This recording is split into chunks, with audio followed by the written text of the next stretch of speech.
আল্লাহ, আপনি সমাজের নেতৃত্ব কর্তৃত্ব করবেন, সেটা নেতৃত্ব কর্তৃত্ব আপনি ফাসেক ফাজের শয়তান গুন্ডা শ্রেণীর লোকের হাতে ফেরিয়ে দিয়েছেন। আর আমি কিছু ভালো মানুষ সাজে মসজিদে আল্লাহ আল্লাহ জিকির করি, খানকা শরীফে জিকির করি। মনে রাখবেন, নেতৃত্বের পরিবর্তন ইসলামের একটা মূল লক্ষ্য। আপনি যদি নেতৃত্বের পরিবর্তনের কোনো চিন্তাই না করেন, অসৎ লোকের হাতে নেতৃত্ব ছেড়ে দিয়ে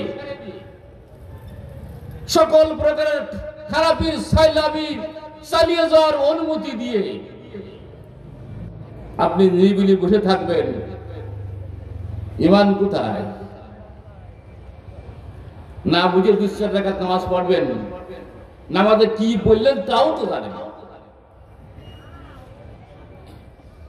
তাও নামাজ কি 1.5 মিনিট 2 মিনিটেই 3-4 রাকাত নামাজ পড়ে ফেলে।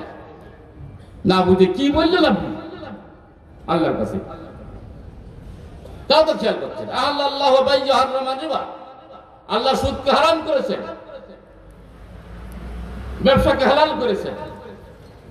সুদ হারাম তো সুদ আছে। যাকাত ভিত্তিক অর্থ ব্যবস্থা আল্লাহ প্রতিষ্ঠা করার চেষ্টা করেছে, সুদ উচ্ছেদ করতে বলেছেন। কে সুদ উচ্ছেদ করবে? কে? আর যাকাত ভিত্তিক অর্থ ব্যবস্থা চালু করবে কে? আসমানে তো ফেরেশতারা এসে করে দেবে? এই ইমানদারদের করতে হবে সমস্ত কাজ। ইমানদারদের সংগঠিত হতে হবে, সংঘবদ্ধ হতে হবে। না বুঝে নামাজ পড়লে হবে না। আমরা কোরআন শরীফের আয়াত পড়ি, সওয়াব হয়। একটা আয়াতে 10টা, এক হরফে 10টা কি হাদিসে আছে। ও অবশ্যই আলিফ লাম মিম 3 হরফ 330 নাকি কোরআন শরীফ পড়লে অবশ্যই সওয়াব হয়। কিন্তু আমি যদি কোরআন যা বলতেছি তার উল্টো পথে চলি, আমার জীবন ধারা উল্টো হয়, আমি সুর করে তোর কোরআনের আয়াতগুলো তেলাওয়াত করি, কি সওয়াব হবে? বুকার স্বর্গে বসবাস করছে। অর্থ জানতে হবে, ওগুলো বাস্তবায়ন করার চেষ্টা করতে হবে। নামাজ, রোজা, ইবাদত, বন্দেগী, তাসবিহ, তাহলিল, জিকির, আজকার সবসময় তো আমরা করি, কবুল হচ্ছে তো?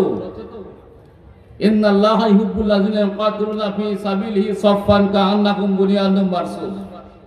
আল্লাহ তাআলা তাদেরকে ভালোবাসেন যারা সীসা ঢালা প্রাচীরের ন্যায় সংঘবদ্ধ যুদ্ধ করে। কিসের বিরুদ্ধে যুদ্ধ করে? অন্যায়ের বিরুদ্ধে সংগ্রাম করে, প্রতিরোধ করে। এদেরকে আল্লাহ পছন্দ করেন। আর এরা যা করে না তার বন্ধ করেন আল্লাহ। অতএব আল্লাহ কিন্তু সব ভুলে দিয়েছে। আমি বক্তব্য দেবো না বেশি, আর বেশি বক্তব্য দেবো না। প্রধান বক্তা ওয়াজ করবেন সুরেলা কণ্ঠে, আমার সেনেশপদ ছাত্র, সরাসরি ছাত্র। আমরা তো সুরেলা বক্তা না, সুরেলা ওয়াজ না, এমনি আলোচনা আমরা করি। মানুষের জীবনধারা যেভাবে চলছে, আজ খারাপ শ্রেণীর মানুষ নেতৃত্বে কর্তৃত্ব আছে, আর আমরা যারা কিছু ভালো মানুষ আমরা তার থেকে দূরে আছি। এটা উচিত হচ্ছে না। আমাদের উচিত হলো ভালো মানুষ খুঁজে খুঁজে বের করে সংঘবদ্ধ হওয়া এবং সকল প্রকারের অন্যায়ের প্রতিরোধ করা। আপনারা রাজি আছেন? কারা রাজি আছেন হাত তোলেন। আল্লাহ পাক কবুল করুন। আমার বক্তব্য আর নাই। আল্লাহ পাক আমাদেরকে তৌফিক দান করুন। আল্লাহ যে আমাদের যে শক্তি, বুদ্ধি, হিকমত, যোগ্যতা, প্রতিভা যার যতটুকু দিয়েছে ততটুকু নিয়েই সংঘবদ্ধ হবে আল্লাহর জমিনে আল্লাহর দিন বিজয়ের জন্য চেষ্টা করি। ওমা তৌফিক ইল্লা বিল্লাহ। সুবহানাকা আল্লাহুম্মা ওয়া বিহামদিকা আশহাদু আল্লা ইলাহা ইল্লা আনতা আস্তাগফিরুকা আতুবু ইলাইক।